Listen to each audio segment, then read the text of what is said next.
नमस्कार मित्रांनो, मराठी माणूस प्रदीप. बऱ्याच दिवसांनंतर आपण व्हिडिओ बनवतोय. बऱ्याच दिवसांनंतर मी तुमच्या सोबत बोलतोय.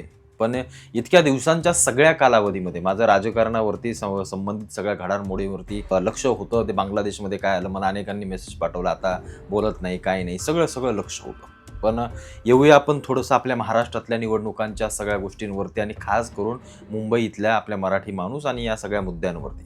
अनेक पक्ष लढतायत. मग आता ते काय कोण वेगळे झाले, कोण एकत्र आले ते आपण सर्वांनी पाहिलंच. पण मुंबईचा महापौर मराठीच कशाला हवा? मराठीच तो का बसावा? मराठीच असेल तर तो किती महत्त्वाचा असेल? बरं, आता याच्यात पण एक गोष्ट आहे की मराठीच असावा, पण तो राज ठाकरेंचाच असावा किंवा उद्धव ठाकरेंचाच असावा असं काही नाही आहे. पण तो मराठी असावा. मग त्याची काय म्हणू आपण, त्याची जात वगैरे त्या सगळ्या गोष्टी सोडून द्या, पण तो मराठी असावा, जो इथल्या महाराष्ट्रातला असावा, इथल्या मराठीत मातीतला जन्मलेला असावा. आता तो आमच्याच पक्षाचा हवा, हा अठ्ठा सगळा वैयक्तिक पक्षांचा आहे. त्याच्यामुळे मी त्या गोष्टींकडे वळत नाही आणि तो याच पक्षाचा व्हावा आणि त्याच पक्षाचा व्हावा याच्याशी मला काही घेणं देणं नाही आहे. तो कोणाचाही व्हावा, पण मराठी व्हावा.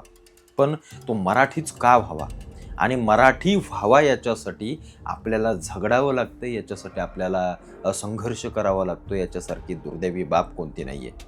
मुळात म्हणजे याचं सगळ्यात महत्त्वाचं मूळ म्हणजे आपण मराठी माणसं आहोत. आपण या सगळ्या गोष्टीला कारणीभूत आहोत. हे राजकारणी तर आहेतच. म्हणजे ठाकरे बंधू असो नाही ते दुसरे कोणी असो, यांनी काहीही केलेलं नाही आहे. मी सरळ अगदी तुम्हाला स्पष्टपणे सांगतो, काहीही केलं नाही या लोकांनी. यांनी फक्त यांच्या तुंबड्या भरल्या, यांचे खिसे भरले. त्यांनी काहीही मराठी माणसासाठी केलं नाही आहे. आणि त्यात त्यांच्याबरोबर चूक आपण सगळ्यात महत्त्वाची आपण मराठी माणसांनी केली. काय केली? या सगळ्या गोष्टीचा बारीक विचार केला पाहिजे. जरा व्हिडिओ थोडासा लांबेल, थोडासा मोठा होईल, पण ऐका. ऐकण्याची वेळ आली, ऐकावं लागेल. नुसताच आम्हाला मराठीचा स्वाभिमान आणि अभिमान बाळगून आम्ही मराठी आहे, मला त्याचा गर्व आहे. तुला गर्व, तू जन्माला आलास त्याचा सगळ्यात महत्त्वाचा गर्व तुला पाहिजे. तिथे मराठी आलास की हिंदी आलास की काय आलास ते सोडून दे बाकीचं. महाराष्ट्रात जन्माला आलास याचा गर्व ठेव. ते बाकी बघू नंतर आपण मराठीत जन्मालास की काय केलास. आज आमच्या खेडोपाड्यातल्या महाराष्ट्रातल्या ग्रामीण भागाचा विचार जर आम्ही केला तर आमचा अख्खा ग्रामीण भाग आज सपाट झालाय. तिथं एकही मराठी माणूस राहायला मागत नाही. जो तो मुंबई पुण्यासारख्या शहरांमध्ये, आजूबाजूच्या उपनगरांमध्ये येऊन स्थिरावलाय. कशासाठी? बरं, तो आलाय कशासाठी? तो नोकरीसाठी. तुम्ही या गोष्टीचा बारीक अभ्यास करा, जरा तुम्हाला समजेल नक्की कुठून आपली आपण अधोगती सुरू झाली मराठी माणसाची. का आपल्याला या सगळ्या गोष्टी झगडाव्या लागतात?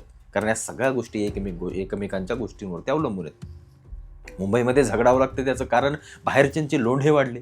बाहेरची लोकं सगळ्यात जास्त महाराष्ट्रामध्ये येऊ लागली. का? तर महाराष्ट्रामध्ये पैसा आहे. पैसा कमवण्यासाठी आले. मुंबई शहर हे झगमगाटाचं शहर. या बॉलिवूड इंडस्ट्री या सगळ्या लोकांनी शहर एक असं बनवून ठेवलं की लहानपणी आपल्याला असं वाटायचं की मुंबईला मला राहायचं आहे, मला मुंबईला जायचं आहे. आई बाबा मला मुंबईला घेऊन चला, मला मुंबई बघायची. पहिल्यापासून त्या शहराची एक काय बोलतो आपण उत्सुकता प्रत्येकामध्ये निर्माण झाली. आणि भारतामध्ये कुठे आहेस, कुठं राहतोस? मी मुंबईला राहतो असं म्हटल्यानंतर ते एक स्टेटस निर्माण झालं. या सगळ्या गोष्टी आपल्याला हव्याशा वाटू लागल्या म्हणून आपण गावं सोडली आणि शहराकडे आलो. आपण तेच केलं. या बाहेरच्यांनी काय केलं?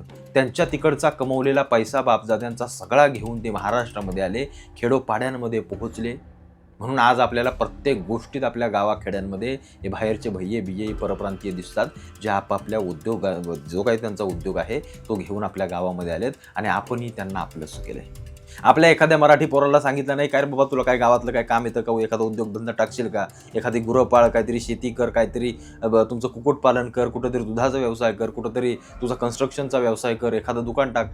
आमच्या लोकांमध्ये त्या सगळ्या गोष्टी आहेत, पण असं करायला गेलं की आमची भावभावकी, गावगावकी सगळ्या गोष्टी आमच्या समोर येऊन उभ्या राहतात. आणि सगळ्यात पहिली अधोगती मी तुम्हाला म्हटलं ना की आमच्या मराठी माणसाची या भावकीपासून सुरुवात होते. आमचा मराठी माणूस राजकारणात अडकलेला, भावकीत अडकलेला, गावकीत अडकलेला, नात्यागोत्यांमध्ये अडकलेला. नुसता तिथंच त्याची अख्खा आयुष्याचं वाटोळं तिथंच होतं. फक्त राजकारणात अडकलेला, मीपणात अडकलेला, प्रतिष्ठेत अडकलेला, मी कोण आहे कसा आहे दाखवण्यात अडकलेला. मग तिकडं कर्ज काढून गाड्या घे, घरं घे, काय करायचं ते कर, पण आम्ही नुसतं दाखवण्यासाठी मला मोठे माना, मला सगळं करा, या सगळ्या गोष्टींमध्ये भावभावकीच्या राजकारणामध्ये आम्ही फक्त अडकलेलो. त्याच्यामुळे आमची प्रगती झाली नाही. यांची प्रगती का होते? एक जण इथं आला तर 10 जणांना घेऊन येतो, माझ्यासोबत राहा, माझ्यासोबत धंदा करा, इथं पैसा कमवू आपण आणि आपली गावं तिकडं श्रीमंत करू. या विचारांनी आलेली ही लोकं हळूहळू या महाराष्ट्रामध्ये स्थिरावू लागली. यांनी उद्योगधंद्यांमध्ये हात पाय रोवले. यांनी जे काही दिसेल धंद्यांमध्ये ते घेतलं आणि पैसा कमवू लागले आणि पैसा आपोआप त्यांच्याकडे आल्यामुळं ते इथले प्रस्थापित झाले. त्यांची ताकद हळूहळू वाढली. आम्ही गावं सोडून 10-5 हजाराची नोकरी करण्यासाठी मुंबई शहरामध्ये आलो. आम्ही आजपर्यंत नोकरच राहिलो आणि नोकर राहिल्यामुळं आमची ताकद कधी वाढली नाही. आम्ही जसे आलो होतो तसेच आजही आहोत. त्याच्यामुळं आम्हाला बोलता येत नाही यांच्या ताकदीपुढे. आणि मग आता हे मोठे झाले त्यामुळे आम्हाला असं वाटतं की आमच्या महाराष्ट्रात राहतो ना, आमच्या आवाजाखालीच राहायचं, आमचं असंच करायचं, मी सांगेल तसंच वागायचं. का? मुंबईचा महापौर मराठी झाल्यानं खरंच मराठी माणूस पुन्हा मुंबईमध्ये येऊ शकेल का, याचा जरा प्रश्न विचारा स्वतःला. आणि जरा कधी बसा 4-5 जण कुठंतरी कुटुंबात असाल, बाहेर समाजात असाल, कुणीही बसा आणि विचार करा. आम्ही फक्त राजकारणासाठी मराठी करतोय. आम्हाला काही घेणं देणंच नाही आहे. आज गावाकडच्या जिल्हा परिषदांच्या शाळांमध्ये मी स्वतः फिरतो, गावखेड्यांमध्ये शाळांना कुलपं लागलेत, कुलपं. एकही पोर तिथं शिकायला नाही आहे. साला ही आमची अवस्था, ही आमची लायकी मराठी माणसाची. आमची पोरं कुठं शिकतायत ते काय तुमचे त्या ख्रिश्चनांच्या शाळांमध्ये, इंग्लिश मिडियमच्या शाळांमध्ये. ते आम्हाला चालतं, ते आम्हाला सगळं चालतं. पण आम्हाला काय म्हणतो आपण, निवडणूक आल्यानंतर मराठी करावंसं वाटतं, राजकारण करावंसं वाटतं. मग कळतं की अरे मराठी माणूस तर रेल्वेमध्ये धक्के खातोय. का खातोस? एखादा भैया UPवरनं येतो आणि तुमच्या गावाखेड्यामध्ये येऊन लादी बसवण्याचं काम करतो, बांधकाम करतो, काहीतरी आणून विकतो. या सगळ्या गोष्टी तो तिथून येऊन करतो. पण आम्हाला आमच्या इथं करता येत नाही. आजही आम्हाला कळत नाही की आमच्या गावाखेड्यांमध्ये हा व्यवसाय, चला बाबा आपण करूया. बरं करूया तर कसं करूया? आम्हाला लाज वाटते, आम्हाला कमीपणा वाटतो. आमच्या पोरींना मुंबईवाला असेल तर मी लग्न करील, हे या सगळ्या गोष्टी आल्या. आमच्या समाजातल्या अशा कित्येक चुकीच्या गोष्टी आहेत ज्या आमच्या मराठी माणसाला मागं खेचतायत. यांच्यामध्ये तसं नाही, एखादा मारवाडी भंगार विकत असेल ना, एखादा मारवाडी भंगार, तरी त्याच्यासोबत लग्न करण्यासाठी कितीतरी चांगल्या हुद्द्यावरच्या मुली त्याच्यासोबत त्याला ॲक्सेप्ट करतात. हा समाजाचा सगळ्यात महत्त्वाचा एक विषय असतो, एक पाया असतो. त्याच्याशिवाय समाज पुढे जात नाही. आमच्याकडे शेती करायचं म्हटलं तरी आम्हाला कोणी पोरकी देत नाही. या विचारांनी पोरं गावं सगळी खाली झाली पोरांची. इकडे मुंबई पुण्यामध्ये काय मिळेल ती नोकरी करतायत. ही लाज आम्हाला वाटली पाहिजे. इतकी वर्ष मराठीचे ठाकरे बंधू सगळे नाचतात ना, मराठी करतायत. यांना जरा कळवा, सांगा जरा यांना काय तुम्ही करताय. आणि तुम्ही इतक्या वर्षात मराठी करताय तर का नाही मराठी माणूस सुधरू शकला? यांना मुंबईवर यांचा महापौर बसवायचा. तुम्ही काय करणार आहात महापौर बसून? बाहेरच्या परप्रांतीयांना हाकलून देणार आहात? तुम्ही तुमच्या खिशातून पैसे घेऊन, घरं घेऊन मराठी माणसाला पुन्हा इथं घेऊन येणार आहात? तुम्ही काय करू शकता? तुम्ही काही करू शकत नाही, काहीच करू शकत नाही. तुम्ही काही करणार नाही. तुम्ही आम्हाला फक्त आणि फक्त राजकारणासाठी मराठीचे विषय तापून काही होणार नाही. मुळावरती आम्हाला खोडावरती घाव घालावा लागेल. आम्हाला मराठी माणसांना आपल्याला उद्योगधंद्यांमध्ये उतरावं लागेल. चांगली नोकरी असेल तर ठीक आहे एखाद्याची, पण कोणत्याही गोष्टीची लाज न बाळगता आम्हाला जर एखादा व्यवसाय करायचा असेल, एखादा वडापाव जरी रस्त्यावर विकायचा असेल तरी तो लाज न बाळगता विकावा लागेल. मराठी माणसांनी आपल्या मराठी माणसांना मोठं करण्यासाठी झगडावं लागेल. 4 रुपये त्याच्याकडे देऊन आपल्याला त्याला मोठं करता आलं पाहिजे. पण त्यालाही मोठा ताट. तुम्ही विचार करा, एखादा भैया असेल, एखादा दुसरा असेल, त्याच्या दुकानामध्ये जा. त्यांची कशी बोलण्याची ट्रिक असते, ह्या मारवड्या बिरवड्यांची गोड बोलून कसे, हे आपलं इतकं उर्मट, इतकी साली आडगी. परत साला त्याच्या एखाद्या दुकानातनं बाहेर आलं तर परत म्हणजे तू झक मारत जा मराठी माणूस, तू इतका आडगा असेल तर. या सगळ्या गोष्टी महत्त्वाच्या आहेत. समाजामध्ये समाज असाच मोठा होत नाही. बारीक सारीक गोष्टी बघाव्या लागतात. आपले राजकारणी कसे आहेत, काय आहेत, या पण सगळ्या गोष्टी बघाव्या लागतात. एक गोष्ट लक्षात ठेवा, मुंबईवरती मराठी माणूस महापौर होईल, मग तो कोणत्याही पक्षाचा हो, तो मराठी असावा या मताचा मी आहेच. कारण सर महाराष्ट्रातल्या मुंबईमध्ये, आपल्या मुंबईमध्ये, मराठी माणसांच्या मुंबईमध्ये महापौर दुसरा कसा चालेल? नाही चालणार ना. एखाद्या गुजरातच्या तिथल्या महानगरपालिकेवरती एखादा मराठी माणूस येऊन महापौर बसू शकता का तुम्ही? नाही बसू शकत ना. मग इथेही मुंबईचा मराठी महापौर हवा. मग तो भारतीय जनता पार्टीचा असो, राज ठाकरेंचा असो, काँग्रेसचा असो, नाही तर कोणाचाही असो, तो आम्हाला मराठी हवा. जर तुम्ही मराठीच्या मुद्द्यावर राजकारण लढताय तर. आणि नंतर मग त्याला प्रश्न विचारणारे आमचे बाकीचे सगळे लोक, मराठी माणसं जागी झाली पाहिजेत की बाबा तुला आणून मराठी म्हणून तुला बसवलंय, तुम्हाला मराठी म्हणून आम्ही मतदान केलं, आता तू काय करणार आहेस मराठी माणसाच्या प्रगतीसाठी? या सगळ्या गोष्टी मला सांग जरा. हे आम्ही विचारू शकत नाही. 16 तारखेला आम्ही गुलाल उडवू. साहेबांचा विजय झाला, दादांचा विजय झाला. 3ऱ्या दिवशी आम्ही गप मुतून अंथरुणात झोपू.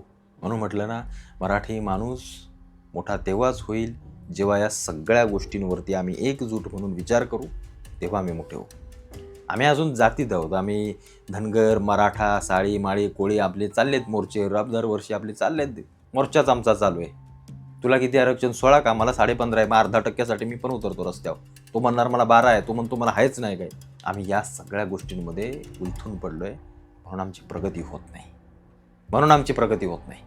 हे मारवाडी बिरवडी अरे बघा कुठं जाऊन पोचले गावाखेड्यांमध्ये, जिथं साला कधी विचारही केला नव्हता तिथं जाऊन यांनी पाळंमुळं रोवलेत.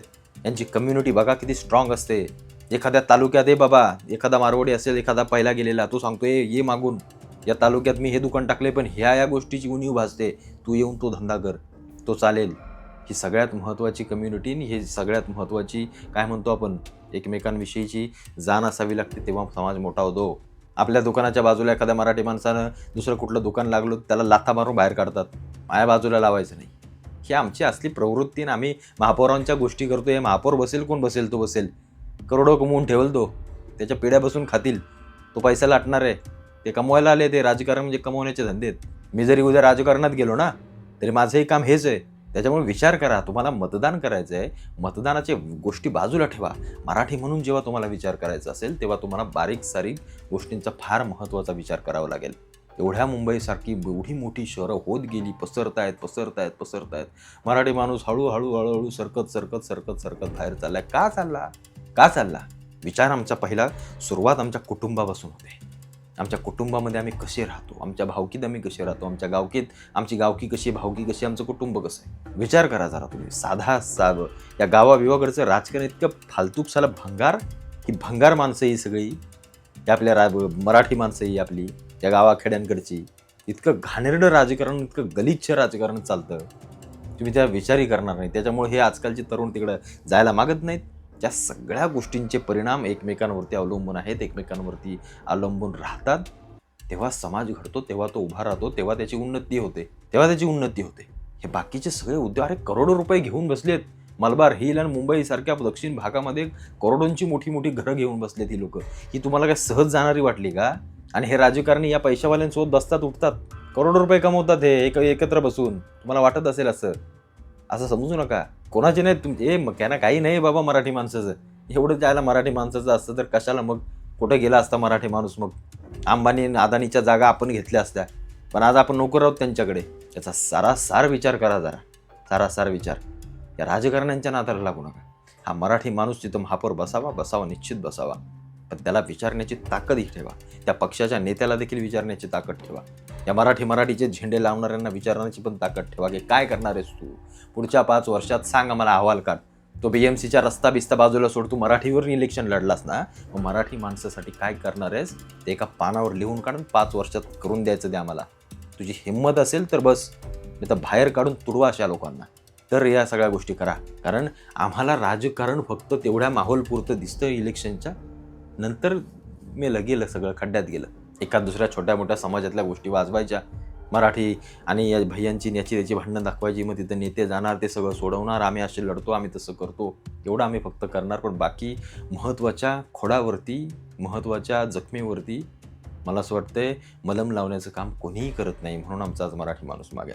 अनेकांना गोष्टी माझ्या पटल्या असतील नसतील, पण तुम्ही याचा सारासार विचार करा. आणि मराठी माणसाची उन्नती करायची असेल तर काय करावं लागेल हे एकजुटीने ठरवा. तरच महाराष्ट्रामध्ये मराठी माणूस मोठा होईल, तो स्थिरावेल, आणि जो काही तळागाळातला गरीब आहे तो देखील थोडासा सुधारून मध्यमवर्गीय होईल.